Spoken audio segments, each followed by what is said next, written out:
Good morning बच्चों, कैसे हो आप लोग। आई होप कि खूब बढ़िया होंगे और खूब अच्छे से पढ़ाई कर रहे होंगे।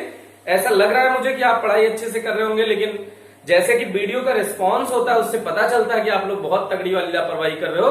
तो कोशिश करो बेटा सिस्टमेटिक होने की। बहुत आगे हम लोग बढ़ चुके हैं। आज इस वैद्युत धारा का जो थ्योरेटिकल पोर्शन है उसका लास्ट लेक्चर चलने वाला है और आप 1/3 सिलेबस खत्म करने की ओर मूव कर चुके हैं। तो बेटा इस तरह से आपको आगे थोड़ा सा ध्यान देके आपकी स्टडी को कंटिन्यू करना है, इसलिए आप थोड़ा सा फोकस्ड हो जाइए। ये समय इतना लेट कर रहे हैं आप अगर पढ़ाई नहीं कर रहे हैं कि अगर आपका कोर्स स्टार्ट भी होता है तो आप बाद में कोर्स कवर नहीं कर पाएंगे बेटा। तो प्लीज स्टडी को कंटिन्यू करें, ज्यादा से ज्यादा आप टाइम दें, सभी वीडियोस देखने की कोशिश करें। सारे वीडियोस आपके आ रहे हैं, सारे सब्जेक्ट के वीडियोस आ रहे हैं, तो कोशिश करें उनको टाइम टू टाइम कंप्लीट करने की, क्योंकि एक दिन आप कंप्लीट नहीं करते हो तो नेक्स्ट डे फिर नई वीडियो आ जाती है, तो उसके कारण आपको पिछली वीडियो कवर करने में प्रॉब्लम होती है। तो कभी भी अब जैसे लास्ट वीडियो अगर कोई देख रहा है, इस चैप्टर में कोई वीडियो नहीं देखा है तो आपको ये चैप्टर ही समझ में नहीं आएगा, तो आपको लगेगा कि कितना कॉम्प्लिकेटेड होती है फिजिक्स। लेकिन अगर आप कंटिन्यू देख रहे हैं तो आपको थोड़ा सा इजीनेस फील होगी। तो थोड़ा सा कंटिन्यू करते हैं हम लोग। तो हम लोगों ने लास्ट लेक्चर में पढ़ा था कि जब सेलों का संयोजन करते हैं तो संयोजन दो प्रकार का होता है, एक श्रेणी क्रम संयोजन, एक समांतर क्रम संयोजन। तो श्रेणी क्रम संयोजन में हमने वैद्युत धारा, तुल्य वैद्युत धारा ज्ञात कर ली थी कि पूरे परिपथ में वैद्युत धारा कितनी होगी, और समांतर क्रम में भी ये ज्ञात कर लिया था। लेकिन अब थोड़ी सी एक दो बात नोट से रिलेटेड करते हैं, एक्स्ट्रा बातें, कि अगर कोई सेल है बेटा, जैसे आपने वैद्युत सेल पढ़ा, तो अगर ये कोई सेल है और इसे आवेशित किया जा रहा है, ये तो पहली बार देखा होगा ना कि अरे सेल में ही धारा घुसी जा रही है। तुमने तो ये आंतरिक प्रतिरोध, ये पूरा सेल है, तो तुमने तो हमेशा देखा है कि सेल से धारा निकल रही है, तो वो निरावेशन की स्थिति है कि मतलब जब सेल धारा को निकाल रहा होगा। सेल का काम है, धारा का मतलब आवेश, आवेश को ऊर्जा प्रदान करना, आवेश को पैदा करना सेल का काम नहीं है, ये पहले भी बता रखा है बेटा। तो देखिए अब की बार किसी बाह्य स्रोत से, किसी एक्सटर्नल एजेंट से इसको हमने जबरदस्ती ऊर्जा दी। जैसे आपने देखा होगा इन्वर्टर लगा के बैटरी को दबा दबा के चार्ज करते हैं, तो दैट इज कॉल्ड, जैसे करंट इनसाइड इंटर कर रही है, सेल के अंदर जा रही है, तो इसका मतलब है कि ये चार्जिंग का केस है। तो चार्जिंग की स्थिति में V = E + IR होता है। जो आपने फॉर्मूला पढ़ा है वो क्या हो जाएगा बेटा, V = E + IR। तो इसमें क्या हो जाएगा formula, V = E + IR। V क्या है, टर्मिनल वोल्टता, E क्या है, विद्युत वाहक बल, I क्या है, परिपथ में प्रवाहित धारा, R क्या है, सेल का आंतरिक प्रतिरोध। तो इस स्थिति में देखो E में कुछ जुड़ रहा है तब V मिल रहा है। E में जब कुछ जुड़ रहा है तब V मिल रहा है, मतलब E चाहे 10 रुपया हो तो उसमें 1 रुपया जुड़ गया तब V मिला है, तो 11 रुपए। V की वैल्यू तो 11 है ना बेटा, मतलब एग्जाम्पल बता रहा है। तो V का मान ज्यादा है E से। तो जब सेल आवेशित किया जाता है, ध्यान दीजिएगा ये भाषा में लिखना है आपको, कि जब सेल आवेशित किया जाता है तो सेल के सिरों पर उत्पन्न टर्मिनल वोल्टता उसके विद्युत वाहक बल से अधिक होती है। जब सेल आवेशित किया जाता है तो V > E को ऐसे लिख दीजिए, विद्युत वाहक बल, तो टर्मिनल वोल्टता विद्युत वाहक बल से अधिक होगी। ध्यान दीजिएगा जब सेल आवेशित किया जाता है तो टर्मिनल वोल्टता विद्युत वाहक बल से अधिक होगी। ये जो जनरल केस आप बहुत अच्छे से जानते हैं, वो वाला केस अगर ऐसा हो, ये E है, ये I निकल रही है, मतलब बैटरी ने एनर्जी दे दी है आवेश को और आवेश चल पड़ा है। मान लीजिए कि +Q चार्ज, चाहे +Q कह देंगे चाहे वैद्युत धारा कह देंगे, दोनों की दिशा समान होती है, तो बेटा ऐसे भी कह सकते हैं Q चार्ज को इसने एनर्जी दे दी है और ये यहां से चल पड़ा है। तो जब ये इधर चल पड़ा है इसका मतलब इलेक्ट्रॉन इधर ही जा रहा होगा, तो जब ये इधर चल पड़ा है तो इसका मतलब यहां पे डिस्चार्जिंग हो रही है, तो V = E - IR। तो जब E का कुछ मान होगा उसमें से कुछ घट रहा है तब V मिल रहा है, इसका मतलब इस स्थिति में जो V होगा वो EMF होगा।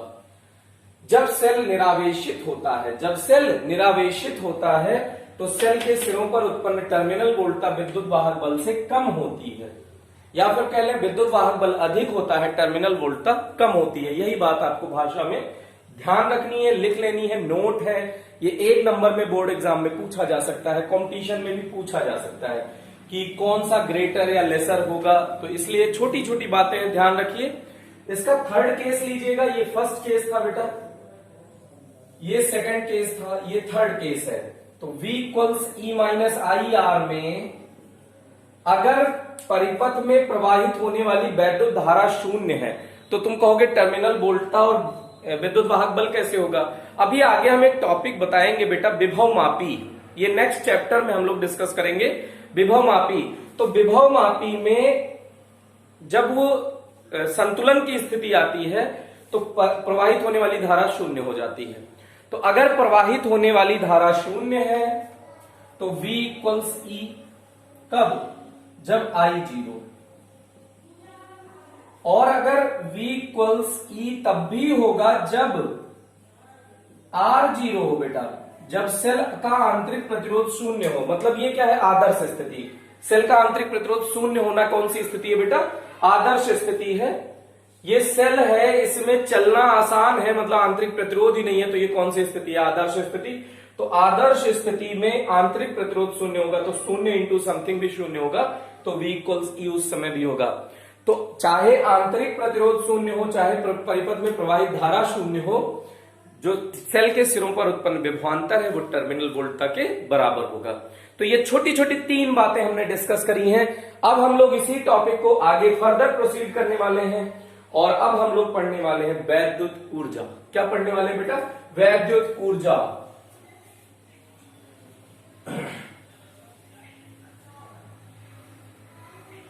तो किसी भी सेल या बैटरी से वैद्युत धारा ग्रहण करने में संपन्न कार्य वैद्युत ऊर्जा कहलाती है। वैद्युत ऊर्जा क्या है बेटा? किसी भी सेल या बैटरी से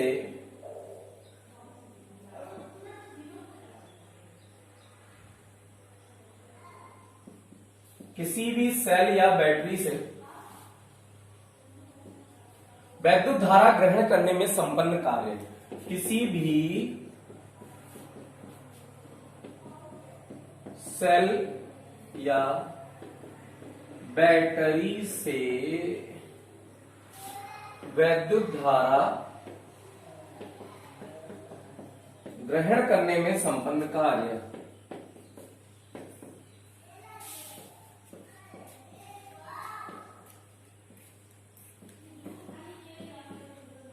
वैद्युत ऊर्जा कहलाता है।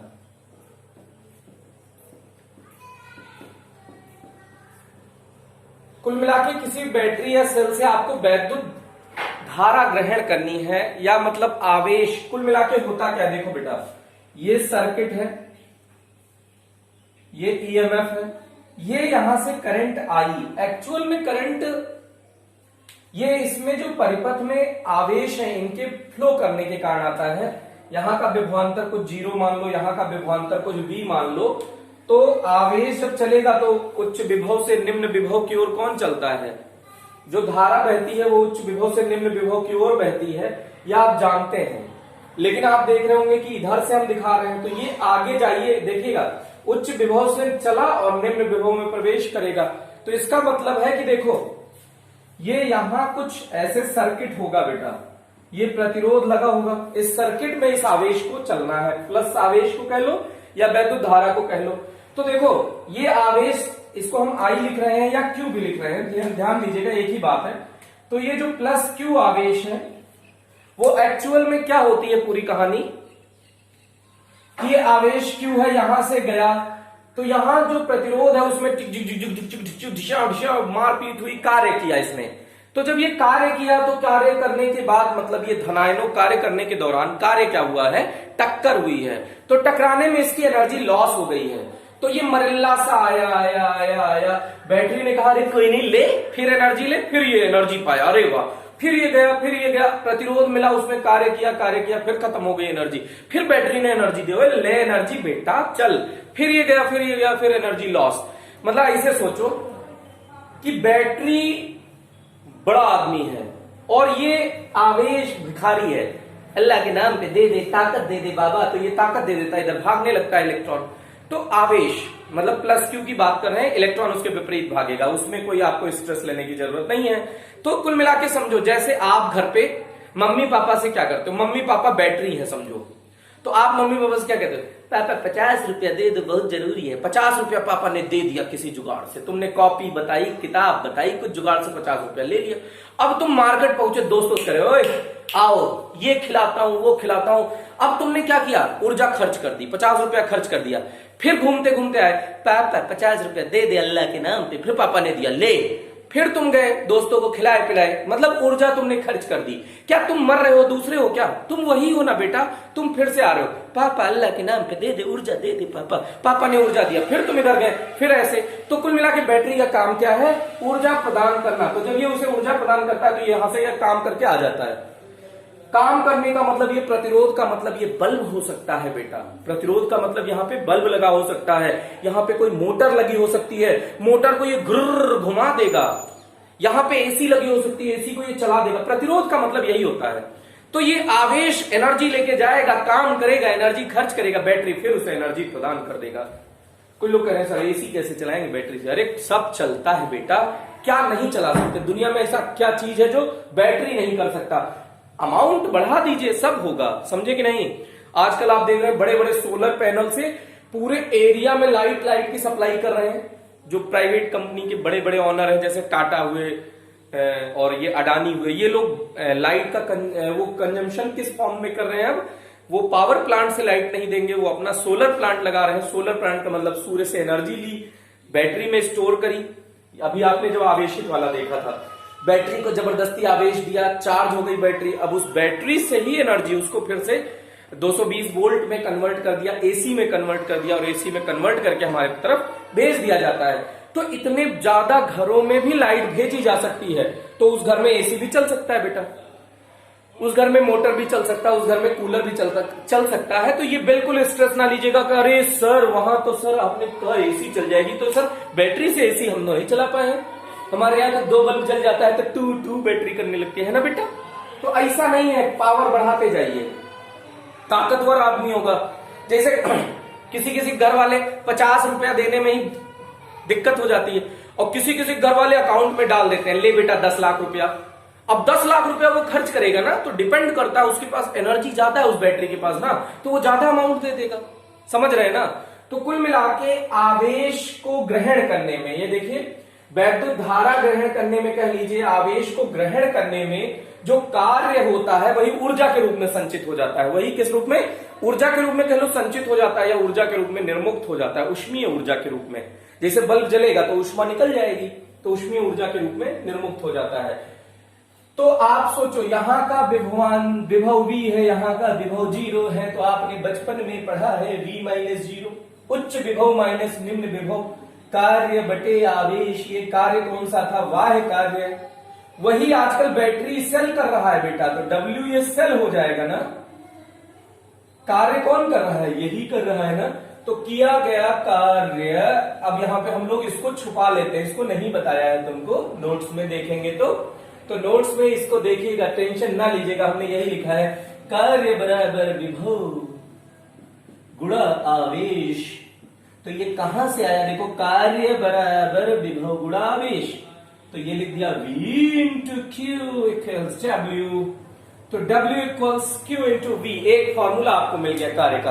अब यही स्टाइल मार देंगे कि यही किया गया कार्य ऊर्जा के रूप में संचित हो जाता है। लेकिन अभी इसके डिफरेंट टाइप के फॉर्मूले देख लेते हैं। तो एक ओम बाबा थे, उन्होंने V इक्वल्स IR दिया था। इसी IR की मदद से यहां ढेरों फॉर्मूले आप प्राप्त कर सकते हैं।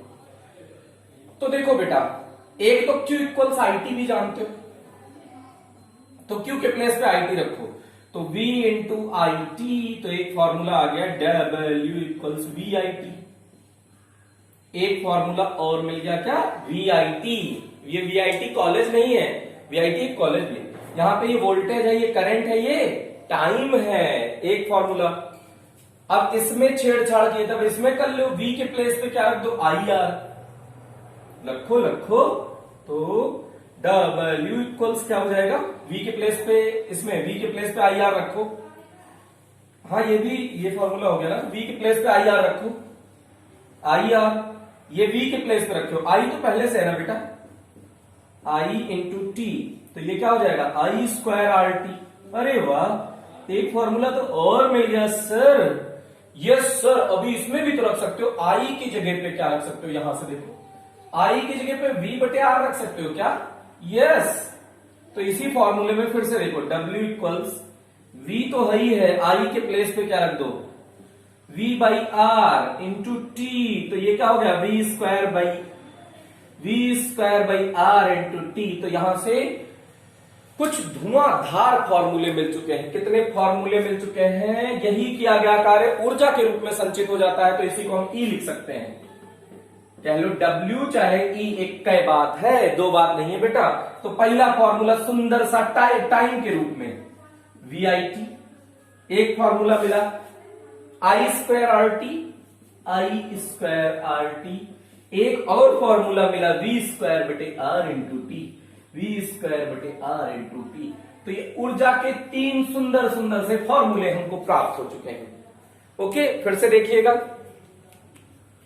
जो प्राप्त की गई ऊर्जा है, यहां पे ऊर्जा जो आपको मिली है वो बैटरी द्वारा किए गए कार्य के बराबर होती है। जो ये प्राप्त ऊर्जा है ये बैटरी द्वारा किए गए कार्य के बराबर होती है। ठीक है, तो यहां से आपको ऊर्जा थोड़ी बहुत पता चल गई होगी। अब इससे रिलेटेड छोटे छोटे कुछ मात्रक याद कर लेते हैं। बहुत पॉपुलर आदमी है 1 किलोवाट आवर, 1 किलोवाट आवर, तो इसको थोड़ा सा जूल वूल में कन्वर्ट करते हैं भैया। किलो का मतलब 1000 होता है ना, तो 1000 वॉट इंटू आवर लिख दें। अब 1000 रहने दीजिए, वॉट रहने दीजिए, आवर की जगह पे 60 मिनट और 1 मिनट में 60 सेकंड, तो वॉट इंटू सेकंड लिख सकते हैं। बोलो, तो अब यहां पे घात इकट्ठा कर लो, तो 36, तो 3.6 लिखा, तो 1 जीरो यहां भी है, 2 जीरो ये, तो 3 जीरो ये, तो 10 की घात 6। यह आ गया वॉट सेकंड बराबर जूल, क्योंकि जूल पर सेकंड बराबर वॉट, तो वॉट सेकंड बराबर जूल। तो 1 किलो वॉट आवर, ये सब 10वीं लेवल की चीजें पढ़ा रहे बेटा, कोई हाई फाई फिजिक्स नहीं चल रही है, ये सब 10th में है। जब आप 10th में याद करिएगा प्रतिरोध वाला चैप्टर, वैद्युत धारा वाला चैप्टर, तो उसमें लास्ट यही सब किया हुआ है, तो उसमें बहुत ज्यादा कॉम्प्लिकेशन नहीं है। हाँ, न्यूमेरिकल में थोड़ा सा लेवल हम लोग बढ़ाएंगे। तो एक बात याद रख लीजिए, 1 किलो वॉट आवर बराबर होता है 3.6 गुणा 10 की घात 6 जूल, 3.6 गुणा 10 की घात 6 जूल। अब उसके बाद थोड़ा बहुत व्यवसायिक ऊर्जा का जो मात्रक होता है वो BTU या बोटू, BOTU, मोटू नहीं, बोटू क्या है? ये बोटू क्या है? Board trade off unit, sorry board of trade unit. क्या है इसका full form? Board of trade unit. तो ओ हटा के भी कई बार बोल देते हैं, तो बोर्ड ऑफ ट्रेड यूनिट ऐसे भी लिख देते हैं, और थोड़ा सा और शॉर्ट करना है तो BTU board of trade unit, या BTU लिखो या BOTU लिख दो, एक ही बात है, दोनों कोई अलग अलग बात नहीं है। तो यहां पे ये कुछ कुछ हमको पता चल गया। अब जनरली आपके घर में लाइट आ रही होती है, कह अरे सर लाइट तो नहीं आती है सर, हमने जंपर मार रखा है, तो कुछ भी मार रखा हो बेटा, लाइट तो आ ही रही है ना। तो अब सुनो, थोड़ी सुंदर सुंदर और बातें कर लेते हैं। जैसे यूनिट आती है, तो यूनिट का कैलकुलेशन होता है वॉट आवर अपॉन 1000, तो 1 यूनिट इक्वल्स क्या होता है? Watt into hour upon 1000। एक formula WH upon 1000, watt into hour, शक्ति इंटू घंटा, शक्ति इंटू घंटा। तो ये एक फॉर्मूला हो गया। अब इसी W को लिख सकते हो, ये वॉट है, शक्ति बराबर, अभी बताएंगे, ये शक्ति है बेटा, शक्ति बराबर कार्य बटे समय, कार्य बराबर अभी विभव गुणा आवेश लिखा है तुमने, बटे समय, तो Q बटे T बराबर I, तो VI भी लिख सकते हो। तो इसी एक यूनिट को आप इस फॉर्म में भी लिख सकते हैं, वॉट के प्लेस पे लिख दीजिए वोल्टता। ये वॉट है, नहीं कार्य समझ लो, वॉट आवर, ये वॉट इंटू आवर है, समझे। वॉट माने होता है शक्ति, अभी चर्चा की जाएगी शक्ति की भी, लेकिन वॉट के जगह पे क्या लिख सकते हो, वोल्टता इंटू धारा इंटू आवर माने घंटा अपॉन 1000। तो ये फॉर्मूला भी यूनिट कैलकुलेशन का हो सकता है। ओके, तो यूनिट कैलकुलेशन के ये दोनों फॉर्मूले हैं।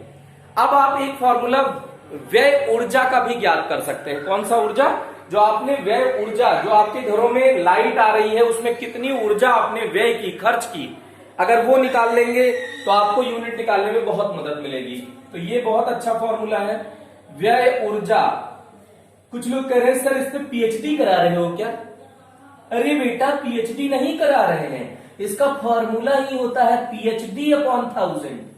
है ये क्या फॉर्मूला है? पीएचडी का मतलब ये रिसर्च करने वाला है नहीं बेटा, पीएचडी का मतलब होता है पावर। टी का मतलब क्या है, फिर से पावर। पी का मतलब क्या है, पावर। पावर माने शक्ति, पावर माने शक्ति, पावर आवर। अरे सर कितना मैच कर रहा है, power our into day, day माने दिन। तो इसको थोड़ा शुद्ध हिंदी में लिखने की कोशिश करें, पावर माने शक्ति, आवर माने घंटा, घंटा मतलब समय घंटे में होगा, जो शक्ति है वो वॉट में होगी, और डे माने दिन अपॉन 1000। कितनी शक्ति यूज की है, कितने घंटे तक यूज की है और कितने दिन तक। जैसे 100 वॉट का बल्ब है, 100 वॉट इसकी शक्ति हो गई, कितने घंटे वो जला रहे हो, मान लो 6 घंटे जला रहे हो, तो 100 गुणा 6, और ऐसे 30 दिन तक तुमने जलाया तो 30 दिन से गुणा कर दो। तो इस बल्ब ने, एक बल्ब ने कितनी शक्ति खर्च की, कितनी ऊर्जा खर्च की, ये खट से पता चल जाएगा कि नहीं पता चल जाएगा। तो ये याद रखिएगा, इसका ट्रिक है पीएचडी अपॉन 1000। तो इसमें पीएचडी नहीं करा रहे हैं, पीएचडी अपॉन 1000 फॉर्मूला बता रहे हैं। पीएचडी अपॉन 1000 क्या है बेटा, फॉर्मूला। अब इसके बाद अगर ये फॉर्मूले बहुत इंपॉर्टेंट है, वीडियो पॉज करें, नोट करें और जल्दी जल्दी फॉर्मूले को दिमाग में घुसाने की कोशिश करें, बिठाने की कोशिश करें कि आजा बैठ जा, अरे बैठ जा भाई, बैठ जा दिमाग में बैठ जा। आगे की बात करते हैं शक्ति। तो वैद्युत शक्ति क्या है बेटा, हमने 11th में इससे रिलेटेड बहुत चर्चाएं की हैं, बहुत चर्चाएं। याद करो, खली वाली और ब्रुसली वाली स्टोरी सुनाई थी कि ब्रुसली काम करेगा तो उसके पास शक्ति ज्यादा है, और खली ऐसा पत्थर उठाएगा, काम करेगा, काम करेगा, खूब देर तक काम कर सकता है वो, तो उसके पास ऊर्जा ज्यादा है। लेकिन ब्रुसली इतनी स्पीड में काम करेगा तो उसके पास शक्ति ज्यादा है। तो शक्ति में समय इन्वॉल्व होता है। शक्ति में क्या इन्वॉल्व होता है, समय। तो किसी भी बैटरी से, जो आपने बैटरी, ये फालतू सी लाइन है, तो किसी भी बैटरी से धारा ग्रहण करने में या आवेश को निकालने में जो कार्य करने की दर है, कुल मिला के कार्य करने की दर को शक्ति कहते हैं। अब ये अगर आप क्या कह रहे हो, किसी भी बैटरी द्वारा कार्य करने की दर को, किसी भी बैटरी द्वारा कार्य करने की दर को शक्ति कहते हैं, तो ये वैद्युत शक्ति हो जाएगा। फिर से इसको दिमाग में बिठाने की कोशिश करो बेटा, किसी भी बैटरी द्वारा कार्य करने की दर। अब कार्य कैसे किए थे, वैद्युत धारा ग्रहण करने में। तो किसी भी बैटरी द्वारा वैद्युत धारा ग्रहण करने में किए गए कार्य, थोड़ा स्टाइलिश, किसी भी बैटरी द्वारा वैद्युत धारा ग्रहण करने में संपन्न कार्य की दर को वैद्युत शक्ति कहते हैं। जब भी बटे में टी आएगा दर बोलोगे, इसकी कसम खाई है अपन ने ना 11th क्लास में। तो देखो, कार्य की परिभाषा भी, वैद्युत ऊर्जा की परिभाषा आपने क्या बताई, किसी बैटरी या सेल से वैद्युत धारा ग्रहण करने में संपन्न कार्य। तो किसी भी सेल या बैटरी से वैद्युत धारा ग्रहण करने में संपन्न कार्य करने की दर, बस इतना, इसमें दर जोड़ दो, खेल खत्म हो गया। फिर से, किसी भी बैटरी या सेल से वैद्युत धारा ग्रहण करने में किए गए कार्य की दर को शक्ति कहते हैं। बोलो बेटा, तो जो शक्ति है वो कार्य में समय का भाग दे देंगे तो शक्ति मिल जाएगी। बिल्कुल मिल जाएगी। अरे सर तो शक्ति का सूत्र भी बताएंगे सर। तो P इक्वल्स W के जितने फॉर्मूले हैं रखते जाओ, शक्ति के फॉर्मूले मिलते जाएंगे। तो देखो VIT अपॉन T ढिच्चक ढिच्चक VI एक फॉर्मूला, P इक्वल्स दूसरा रखो I square all T upon T ढिच्चक ढिच्चक I square R हो गया। फिर P V स्क्वायर बटे R इंटू टी अपॉन ये तो हो गया पूरा। अब बटे में टी भी होता है तो टी कर दो ढिच्चियां ढिच्चियां, तो वी स्क्वायर अपॉन आर। तो शक्ति के 3 फॉर्मूले यहां भी मिल गए, क्योंकि ऊर्जा के 3 फॉर्मूले थे तो वो शक्ति के भी 3 हो जाएंगे। कौन कौन से? P equals V I square R और वी स्क्वायर बटे आर। तो ये 3 फॉर्मूले शक्ति के भी आपको ध्यान रखने पड़ेंगे। तो शक्ति का ये तो सिंपल कहानी थी। अगर इसके मात्रक की चर्चा करें तो जूल पर सेकंड, कार्य का मात्रक जूल, समय का मात्रक सेकंड, तो इसका मात्रक क्या हो गया? जूल पर सेकंड। इसका मात्रक क्या हो गया बेटा? जूल पर सेकंड। और एक स्टाइलिश मात्रक वॉट क्या होता है बेटा? वॉट। किसकी वॉट लगा दे? कहते नहीं हो अभी तो इसकी वॉट लगा देंगे। वॉट लगा देंगे मतलब इसको शक्ति दे देंगे। गलत करते हो ना, शक्ति लेने की बजाय तुम शक्ति देने लग जाते हो। तो एक बहुत फेमस फॉर्म इसमें और है, एक अश्व शक्ति, एक अश्व शक्ति, घोड़े की शक्ति। जितने भी मोटर होते हैं सब इसी में होते हैं। तो 746 वॉट, 746 वॉट। ई कहां से नौटंकी आई? एक हस्त पुष्ट घोड़े के से हमने काम करा के देखा तो उसके जो कार्य करने की दर थी वो 746 वॉट के बराबर थी। कोई 746 वॉट का मोटर लगाया, एक ताकतवर घोड़ा से काम कराया तो वो बराबर थी। तो इसीलिए प्रचलित हो गया। अब ये कहोगे सर हर घोड़ा 746 वॉट करेगा काम, तो ऐसा नहीं है, लेकिन एक प्रचलन आ गया तो उसी को हम लोग अब कंटिन्यू कहने लगे। तो इसको शॉर्टकट में horse power HP 746 what. HP का मतलब हिंदुस्तान पेट्रोलियम ना समझ लेना बेटा, 6 महीने बाद कह रहे हैं सर हिंदुस्तान पेट्रोलियम की वैल्यू 746 वॉट होती है। ऐसा नहीं है। 1 horse power equal 746 what, 1 horse power बराबर 746 वॉट। तो ये कुछ छोटे छोटे झंडू से हमने फॉर्मूले बताए। अब ये एक बात और बताने जा रहे हैं जो आपके नोट्स में नहीं है, तो बेटा थोड़ा सा कष्ट करके इसको नोट्स में लिख लेना कि यदि शक्ति परिवर्ती हो, मतलब चर हो, यदि शक्ति परिवर्ती हो, परिवर्ती का मतलब लगातार बदल रही हो, तो ऐसे सोच सकते हो ना। तो P इक्वल्स क्या हो जाएगा? dW over dt। तो अगर कार्य निकालना है तो dW equals P into dt। तो संपूर्ण कार्य के लिए dW equals P dt, integrate कर दो बेटा। अब इसमें P इक्वल्स, P का फॉर्मूला आपको बताना है समय के रूप में। जैसे शक्ति आपने जो निकाली है, मान लीजिए वैद्युत धारा के रूप में P का मान दिया है कि वैद्युत धारा लगातार बदल रही है, तो आप ये वाला फॉर्मूला लगा देंगे। अगर प्रतिरोध भी दिया है, वैद्युत धारा भी दी है, जैसे एक एग्जांपल ऐसे बता रहे हैं कि मान लो प्रतिरोध भी दिया है, धारा भी दी है, I स्क्वायर R। तो I यहां पे क्या होना चाहिए? परिवर्ती।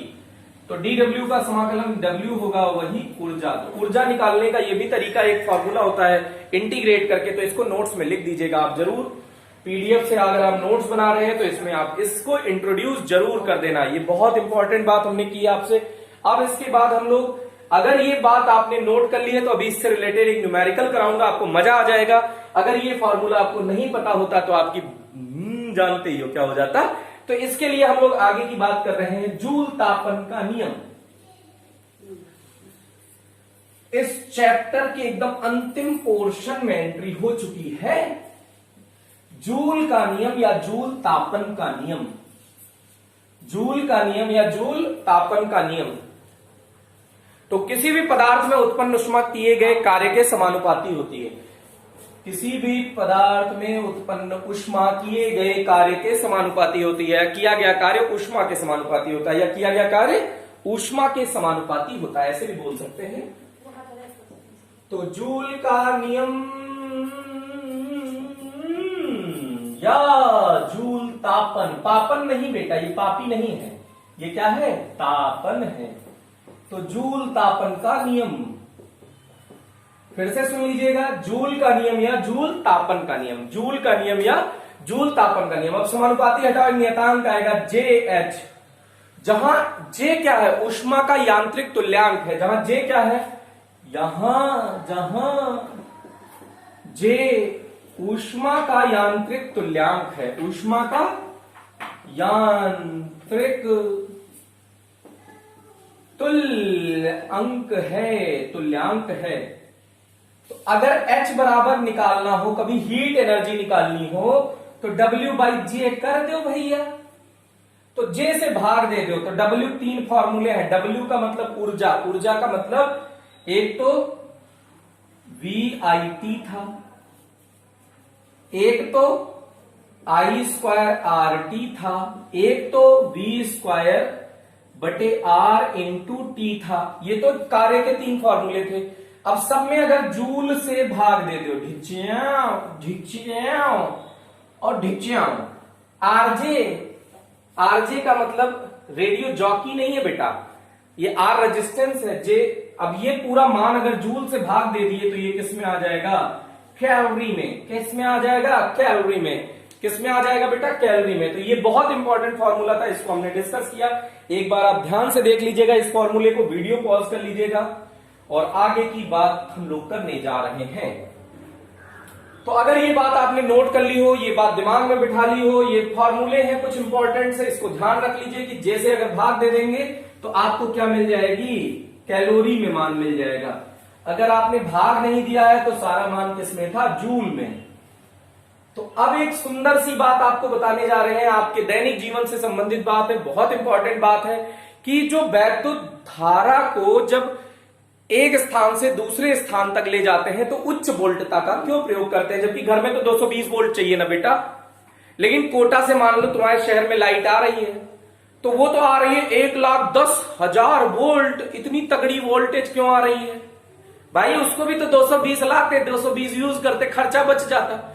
लेकिन अगर 220 वोल्ट वहां से चलाते ना तो तुम्हारे घर तक आता कुछ नहीं, क्या कुछ, सब खत्म हो जाता। कहां, रास्ते में ही ट्रांसमिट हो जाता। तो जो शक्ति का फॉर्मूला आपने ऐसा पढ़ा है, V²/R, तो V बराबर P = V²/R आपने एक फॉर्मूला पढ़ा होगा। अब इसको हम लोग थोड़ा सा मैनिपुलेट करते हैं, तो यहां पे इसको P के फॉर्म में लिखने की कोशिश करते हैं। P = VI, P = VI, तो V के प्लेस पे क्या हो जाएगा, P/I। तो V के प्लेस पे रख दो P/I, तो इसका स्क्वायर तो है ही है और 1/R ऑलरेडी है, तो ये क्या हो जाएगा, P²/I²R। अब इसको हम वोल्टेज के फॉर्म में लिखना चाहते हैं, तो यहां से R से गुणा, R से भाग दे दो, कोई घर की खेती तो है, कोई दिक्कत थोड़ी यार, अगर गुणा कर दे, भाग कर दिया, कोई प्रॉब्लम नहीं होगी। तो ये क्या हो जाएगा, P²/R, I²R², तो इसको ऐसे लिख सकते हो ना, P²R IR का होल स्क्वायर, तो इसको ऐसे भी लिख सकते हैं P व्यय। ये कौन सा शक्ति है बेटा, व्यय शक्ति। तो ये कितनी आ जाएगी, P²R/V²। तो इसको समझने की कोशिश करें, V बराबर IR, तो IR की जगह V लिख दिया। तो अगर जो शक्ति आ रही है वो नियत है, तो जो खर्च हो रही है शक्ति, उसकी चर्चा कर रहे हैं। जो शक्ति आपने वहां से ट्रांसमिट की है वो तो नियत आपने भेजी है, कुछ भी जो भेजी है वो आपने नियत रख रखी है। जो तार आपने ले लिया है उसका जो प्रतिरोध है वो फिक्स है। भाई एक बात दिमाग में बिठा लेना कि बल्ब वाले बहुत सारे प्रॉब्लम आपको मिलेंगे, लेकिन उसमें एक बात पे अड़े रहना, इसको मत टूटने देना, ये विचार गलत मत होने देना कि बल्ब में अगर वोल्टेज कम करोगे, पावर कम करोगे, कुछ भी करोगे, तो अगर बल्ब वही है तो प्रतिरोध नहीं बदलेगा, प्रतिरोध तो वही रहेगा। तो हमेशा कोशिश करो कि जब ऐसी प्रॉब्लम आए तो प्रतिरोध कैलकुलेट करो। तो जो तार है उसका प्रतिरोध भी फिक्स है, तो इसका मतलब ये व्युत्क्रमानुपाती V² हो गया। तो अगर वोल्टता उच्च होगी तो व्यय शक्ति कम होगी, व्युत्क्रमानुपाती है ना। अगर वोल्टता का मान ज्यादा होगा तो जो व्यय शक्ति है वो कम होगी। इसीलिए जो ये वोल्टता है उसको हम लोग बहुत उच्च लेते हैं, जिससे जो रास्ते में शक्ति हानि हो रही है वो कम हो। अगर उच्च वोल्टता है तो हानि हो रही है जो शक्ति की वो बहुत कम होगी। लेकिन अगर वोल्टता उच्च है तो V समानुपाती I, ये ओम बाबा भी बताए हैं। वोल्टता उच्च है तो धारा भी उच्च होगी। तो इसका मतलब अगर उच्च धारा परिपथ में प्रवाहित हो रही है तो झटके लगने के चांस बहुत जोरदार है। तो इसीलिए ऐसी लाइनें जो उच्च वोल्टता वाली होती हैं वो घनी आबादी से दूर रखने की कोशिश की जाती है। गांवों से काफी दूर या शहर से काफी दूर उसे बनाई जाती हैं और उस पे आपको लिखा देखा होगा आपने, एक खोपड़ी सुंदर सी बनी होती है, ऐसे खोपड़ी डरावनी सी, ये ऐसे, और उस पे खतरा लिखा होता है। क्या लिखा होता है? खतरा।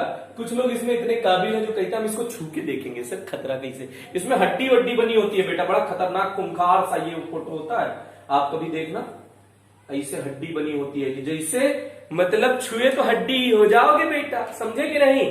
तो ये खतरा बहुत खतरनाक होता है, तो इसीलिए इसे उच्च आबादी या घनी आबादी वाले क्षेत्र से दूर रखा जाता है। फिर से यहां से स्पष्ट है कि जब वोल्टता अधिक होगी तो व्यय शक्ति कम होगी। अगर वोल्टता उच्च रखेंगे तो व्यय शक्ति अधिक होगी, परंतु वोल्टता उच्च होने के कारण परिपथ में प्रवाहित धारा भी उच्च होगी, तो इससे खतरा बहुत अधिक बढ़ जाता है। खतरा को कम करने के लिए ऐसे सिस्टम को शहरों से दूर या घनी आबादी वाले क्षेत्र से दूर लगाया जाता है, जिससे कि कोई ज्यादा नुकसान ना हो, और इसकी ऊंचाई भी बढ़ा दी जाती है। तो ये इससे रिलेटेड छोटी छोटी बातें हमने की। अब एक दो बात आपसे कह रहे थे वो आप ध्यान रख लीजिए, इसका इंपॉर्टेंट क्या है, इंपॉर्टेंस क्या है। इंपॉर्टेंस आप देख लीजिए, बहुत इंपॉर्टेंट बात है।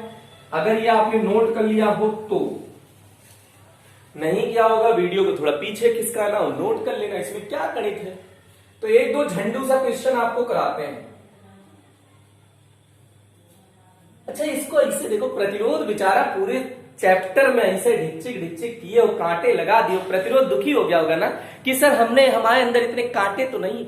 हाँ बेटा, इसमें कांटे नहीं है। नहीं, कुछ लोग सोचते हैं कि प्रतिरोध पे बैठ जाओ तो चुभ जाए, ऐसा नहीं है बेटा। प्रतिरोध में कांटे थोड़ी लगे हुए हैं, ये एक्चुअल में इस पूरे तार का हमने एक सिंबल बना दिया कि ऐसा का मतलब इसमें रेजिस्टेंस है, इसमें रुकावट है। अब जैसे ये ब्रेकर का मतलब डिच्चुक डिच्चुक डिच्चुक बना दिया, तो अब गाड़ी लेके जाओगे, धुर्र ऐसे उड़ाते जा रहे थे तो वहां धीमे पड़ोगे ना, क्योंकि वहां पे डिच्चुक डिच्चुक है। तो इसका मतलब इस पूरे रास्ते को हमने एक जगह बता दी कि इसको रुकावट से प्रदर्शित किया गया है, तो रुकावट को कुछ ब्रेकर टाइप से बनाने की कोशिश की गई है, ये समझने की कोशिश करिएगा। ठीक है, तो क्वेश्चन है कि इसमें 3 एम्पियर की धारा प्रवाहित हो रही है, इसका प्रतिरोध है 2 ओम और ये समय 3 सेकंड है। 3 सेकंड के लिए धारा प्रवाहित हो रही है। एक क्वेश्चन आपके सामने ये दिया जा रहा है, इसी से मिलता जुलता एक सेम डिट्टो क्वेश्चन आपको लगेगा ये मास्टर साहब क्या कर रहे हैं, पगला गए हैं का। जो इसमें धारा है वो टूटी है, धारा टूट नहीं गई है, 2 × T समय पर निर्भर कर रही है। ये धारा किस पर निर्भर कर रही है बेटा? समय पर निर्भर कर रही है। तो अब इसमें 2 ओम अभी भी है और कितने सेकंड के लिए बह रही है? 2 सेकंड के लिए बह रही है। कर यहां 3 सेकंड था, यहां 2 सेकंड, 3 ही कर ले भाई अगर शौक लगी है तुझे। तो देखो भाई, इसको करने के लिए अब इसमें आपसे पूछा है कि जो ऊर्जा निर्मुक्त हुई वो कितनी हुई। अगर इसमें धारा ऐसे बह रही है तो दोनों स्थितियों में ऊर्जा ज्ञात कीजिए। ऊर्जा कौन सी ऊर्जा? वैद्युत ऊर्जा। तो वैद्युत ऊर्जा कार्य ही ऊर्जा है, तो कार्य कह लो या ऊर्जा कह लो। 3 फॉर्मूला है। ऐसा कौन सा फॉर्मूला है जिसमें प्रतिरोध भी आए, धारा भी आए, और समय तो रहेगा ही तीनों में। तो प्रतिरोध आए, धारा आए, तो I² R × T, यही तो है बेटा प्रतिरोध और धारा का। और सोचो W इक्वल, देखो एक तो VIT है, एक I² RT है, एक V²/R × T है। तो इसी में I और R दोनों आ रहा है, तो यह मान रखना है, टक से आंसर लेना। I का मान 3 है, लेकिन उसकी झोपड़ी पे स्क्वायर लगा है, आर का मान है 2, समय का मान है 3, तो 9 छक 54 जूल कार्य होगा। ओके, लेकिन यहां पे ये परिवर्ती है, तो परिवर्ती है का मतलब आपने वही बताया था अभी, dw/dt इक्वल्स व्यय शक्ति। तो आप इसको थोड़ा सा ऐसे लिख सकते हैं, dw बराबर p इंटू dt। p का वो फॉर्मूला जिसमें i आता हो, तो i square r dw into dt। अब ये इंटीग्रेट करना है, क्योंकि कुल कार्य निकालने के लिए आपको क्या करना पड़ेगा, इंटीग्रेट करना पड़ेगा बेटा। तो अब i का मान कितना है 2t, तो रख दो। अच्छा, लिमिट भी अगले स्टेप में चलो लगा देंगे। i का मान है 2t, तो इसका स्क्वायर, r कितना दिया है 2 इंटू dt। कितने समय तक धारा प्रवाहित हो रही है, 2 सेकंड तक, मतलब शुरू कब हुई होगी, 0 सेकंड पे। तो जब समय 0 है तो कार्य 0 है, जब समय t हो गया तो कार्य w हो गया। तो सुनो, dw का समाकलन क्या हो गया, w 0 से w 2t स्क्वायर, इंटीग्रेशन में आ जाएगा 4t स्क्वायर इंटू 2, तो 8 आ जाएगा, सॉरी इंटू 2 dt। 8 बाहर ले लो, 8 और 0 से 2 लिमिट है ही है, तो इंटीग्रेशन किसका करना है, t स्क्वायर dt, 0 से 2, 8 रहने दो, t स्क्वायर का क्या हो जाएगा, t क्यूब बटे 3, लिमिट 0 से 2। तो upper limit minus lower limit होता है, तो 2 जगह t की जगह 2 रखो, 2 दूनी 4 दूनी 8, 8 बटे 3 माइनस 0, तो ये क्या हो गया बेटा, 8 का 8 से गुणा करोगे 64, ये w आ गया, तो 64 बटे 3 जूल, कितना आ गया बेटा, 64 बटे 3 जूल। तो इसका आंसर आप चेक कर लीजिएगा, 1 मिनट आप, जी बिल्कुल आ रहा है बोर्ड पे। तो ये आप एक बार इसे नोट कर लीजिएगा। आप इस टाइप के क्वेश्चन देखिए, दोनों स्थितियों में कार्य ज्ञात करना था या ऊर्जा ज्ञात करनी थी, लेकिन पैटर्न दोनों में एकदम डिफरेंट है। आप देखिए, इसको सॉल्व किया गया है बड़े ही सिंपल तरीके से, लेकिन इसको सॉल्व करने में कॉम्प्लिकेशन है, क्योंकि यहाँ पे धारा परिवर्ती थी। तो इस टाइप से अगर कोई परिवर्ती धारा पूछा जाएगा तो आपका ये कैलकुलेशन अलग टाइप से होगा, और अगर नियत धारा पूछी दी जाएगी तो आपका कैलकुलेशन अलग होगा। तो इसीलिए हमने दोनों फॉर्मूले आपको लिखा दिए हैं। ये वाला फॉर्मूला हमने कहा है आप नोट्स में लिख लीजिएगा, ये उसमें नहीं दिया हुआ है जो आपका पीडीएफ है। तो ओके, आज के लिए इतना ही। Thank you. हंसते रहिए, मुस्कुराते रहिए और पढ़ते रहिए, खूब ढेर सारी पढ़ाई करते रहे। Thank you.